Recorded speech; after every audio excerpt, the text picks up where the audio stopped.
Hello everyone, कैसे हैं आप सब। आई होप आप जेई एडवांस के लिए एकदम रेडी हैं। आपको मैं जस्ट 3 पॉइंट्स बताने वाला हूं जिसका आप ध्यान रखिएगा।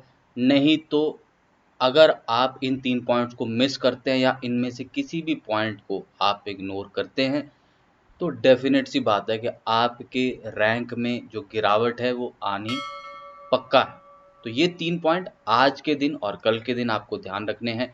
देखिएगा, सबसे पहला पॉइंट आपका है कि आपको आज जल्दी सो जाना भाई, है ना। एक प्रॉपर स्लीप बहुत ज़रूरी है। बहुत सारे बच्चे क्या करते हैं, पढ़ने लग जाते हैं, शॉर्ट नोट्स पढ़ते हैं, फॉर्मूलाज पढ़ते हैं, देर रात तक पढ़ते रहते हैं। जैसे मेंस में भी कई लोग पढ़े थे। देखो, मेंस का पेपर और एडवांस के पेपर में थोड़ा सा डिफरेंस आया था। मेंस का पेपर 3 घंटे का होता है।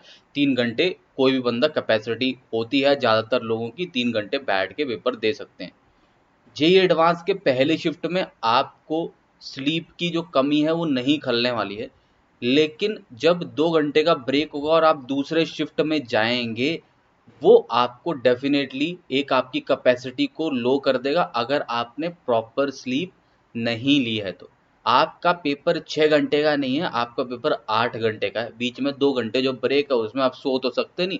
तो वहाँ पे भी आपकी जो है, आपको एक्टिव तो रहना ही पड़ेगा। तो बेसिकली आपकी 8 आवर की शिफ्ट है। तो 8 आवर की शिफ्ट अगर आप चाहते हैं कि आप पूरे 100% एक्टिवनेस के साथ रहें तो आज आपकी प्रॉपर स्लीप रात को आनी बहुत ज़रूरी है। इसलिए शाम को थोड़ा वॉक करिएगा, थोड़ा बॉडी को थकाइएगा और 9-10 बजे के आसपास सो जाइएगा ताकि आप सुबह जल्दी टाइम पे उठ पाएँ और अपने पेपर के लिए एक एक्टिव और फ्रेश माइंड के साथ जा पाएँ। ये पहला पॉइंट है।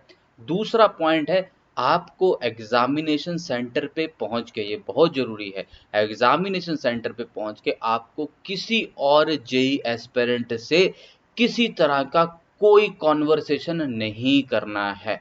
चाहे वो आपका मित्र हो, चाहे वो आपका मित्र ना हो, हमें किसी के साथ किसी भी तरह की वार्तालाप को अवॉइड करना है, ना पेपर के स्टार्ट होने के पहले और ना ही ब्रेक में, कि हमारा पेपर कैसे हुआ था या हमारा अगला पेपर में क्या क्या आएगा, इस बार पैटर्न में क्या चेंज है। ऐसा किसी भी तरह का कोई भी डिस्कशन आप किसी एस्पिरेंट से ना करें, क्योंकि कई बार ऐसे डिस्कशन से हमें डीमोटिवेशन हो जाती है और लास्ट मोमेंट पे हमारी 2 साल का जो एफर्ट रहता है वो पूरा का पूरा वेस्ट हो जाता है, just because of a negative start during our paper और negative start during our second paper, जो कि हमें ब्रेक में मिलता है।